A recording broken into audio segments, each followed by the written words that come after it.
Unemployment among homeless youth. Implementing collaboration to overcome barriers.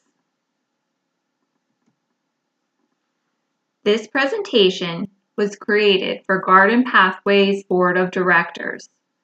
It was created by Andrew Boutros, Yeshi Jamsho, Susan Mannion, Sherry Rodriguez, and Amanda Wayant of Arizona State University.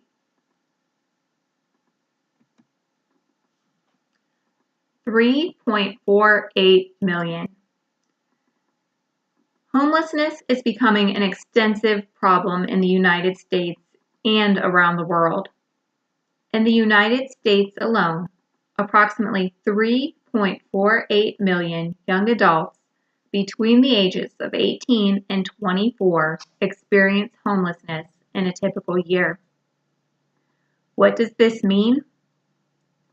It means that nearly 3.5 million young people do not have access to resources to provide for their most basic needs of food and shelter, and are sleeping in doorways, under bridges, or, if they're among the lucky, on the couches of friends or in a shelter each night. Not surprisingly, unemployment among homeless youth is reported to be as high as 71%. That is 2,470,800 homeless young adults that have no job to go to each day. Why is this important? It's important because employment provides more than just a job and income. Employment can be fulfilling, provide a sense of purpose and social connections. Employment has been shown to increase self-esteem, improve mental health issues, and decrease the prevalence of substance abuse. How did we get here?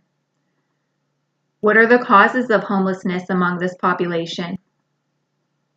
There are many, but one of the greatest predictors of homelessness is not finishing high school. Being expelled, suspended, or dropping out of school prematurely presents significant barriers to employment or underemployment, and quite frequently results in homelessness. Other factors that cause homelessness include mental health issues, drug or alcohol addiction, transitioning out of the foster care system, or experiencing previous incarceration.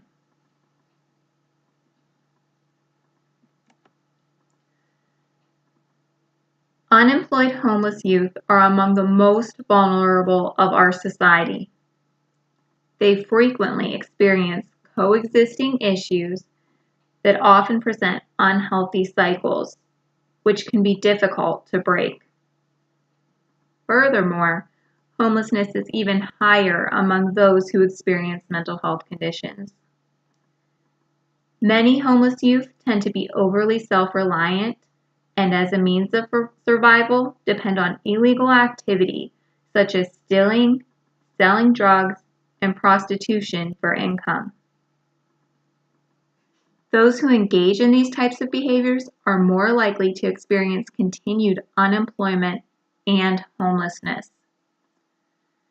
Therefore, it's important for agencies to identify and meet the needs of homeless youth so they no longer resort to these illegal activities to meet their most basic needs. Employment, income, and mental health have been shown to increase for homeless youth who avoided behaviors such as prostitution, theft, selling drugs, personal belongings, even blood and plasma, and instead participated in the programs designed to help them. But there are barriers to accessing these programs. Homeless youth are 2.4 times less likely to access employment services than youth with even temporary or transitional housing. These young people are often disconnected from society and commonly view themselves as resilient. Youth who identify as being resilient are among the most unlikely to access services. Real and perceived difficulty in accessing services, along with having to share personal history multiple times due to intakes with a variety of providers, present additional barriers to youth accessing these needed services. The longer individuals remain on the streets with no connections or positive support systems, the more likely they are to engage in illegal activity. As mentioned earlier, a primary cause of homelessness and unemployment is the lack of a high school diploma. Collaboration between housing authorities, mental health professionals, substance abuse facilities is necessary in order to provide a comprehensive treatment plan for homeless youth. Homeless youth will be more likely to access these services if encouraged to do so by their support systems. However, we must remember that many of these young people simply do not have support systems in place. They may not have anyone to go to for help, advice, or accessing resources other than those who are in a similar situation to their own.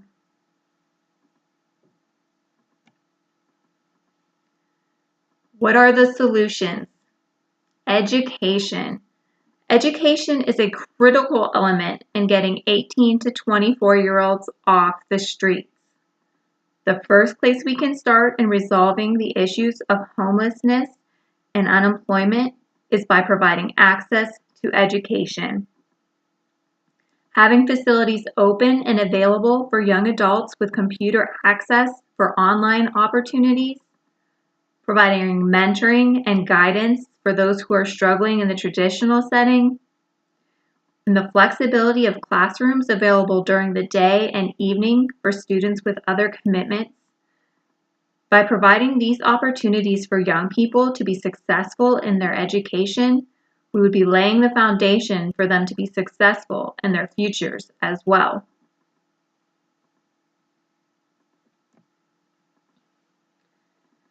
Several studies have shown that multi-agency collaboration and youth participation are vital components to overcoming the barriers that homeless youth face in getting off the streets, gaining stable employment, and self-sufficiency.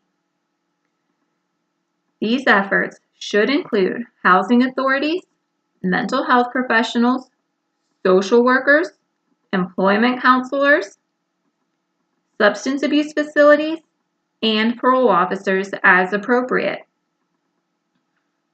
It is suggested that mental health counselors work closely with employment counselors so that youth experiencing mental health conditions may experience the full benefits of employment, as employment has been found to be therapeutic in some situations.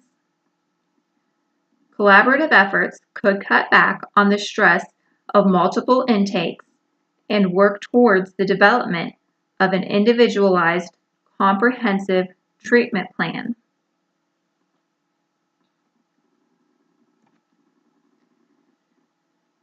Access to employment services. Because unemployment is considerably higher for homeless youth, ensuring access to resources that support the transition to employment is crucial.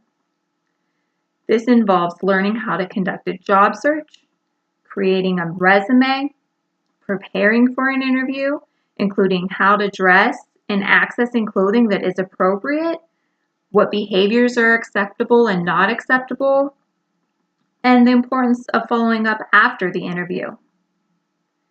Additionally, on-the-job supports such as job coaching and follow-along services could help to secure and stabilize employment.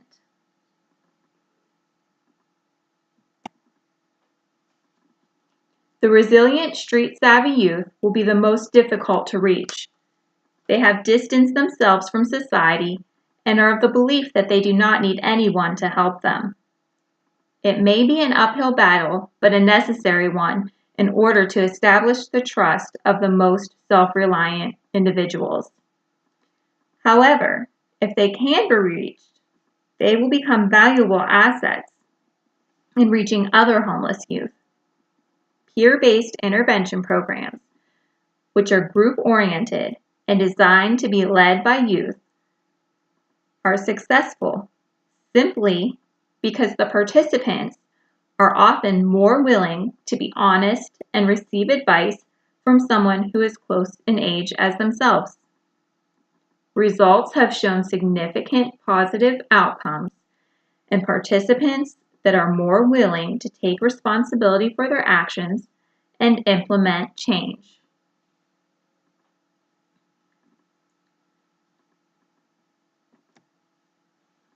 Finally, in order to really make all of this work, the youth themselves must be a part of the process.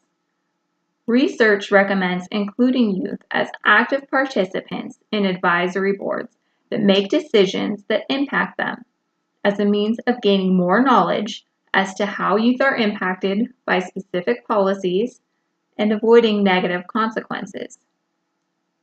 Including youth opinions and ideas can also serve as a means of fostering positive relationships with service providers built on mutual trust and respect. This in turn will improve the youth's willingness to access needed services and result in more positive outcomes.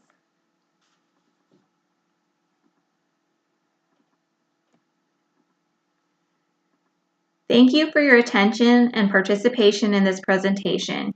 While the research shows that housing stability, employment, substance abuse, and mental health are interrelated, when education is accessible and agencies pull together to ensure youth are connected with the necessary resources, and the youth themselves are involved in the service provision process, resolutions for the growing problems experienced by unemployed homeless youth can be achieved.